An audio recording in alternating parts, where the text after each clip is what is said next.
So you've decided you are ready to take the plunge and try some type of live music in your classroom every day. If you're not really sure where to start, I highly recommend going down to your local music shop. If you're interested in a guitar or ukulele or maybe a keyboard or some other type of instrument, the best way to decide is to get your hands on them and see how they feel. If you're interested in guitars, there's lots of different styles. You could have a more traditional looking guitar, something that's bigger, made out of wood. Do you want acoustic that's steel string, or do you want a more classical guitar that's nylon string and maybe a little bit more gentle on your fingers? You might not know until you start actually touching and feeling these instruments.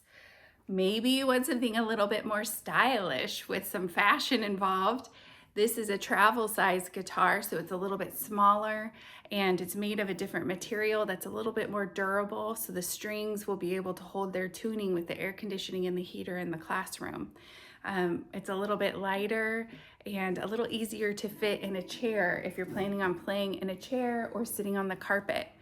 Also, ukuleles are made of lots of different materials. They have different sizes. Same thing, I recommend just going in and holding them. And you might feel kind of silly, especially if you've never played an instrument before, but these people that work at these stores are excited about music and they'll be so happy to see somebody who's newly passionate and excited themselves. And I'm sure they'd be more than willing to help you decide on an instrument that you love.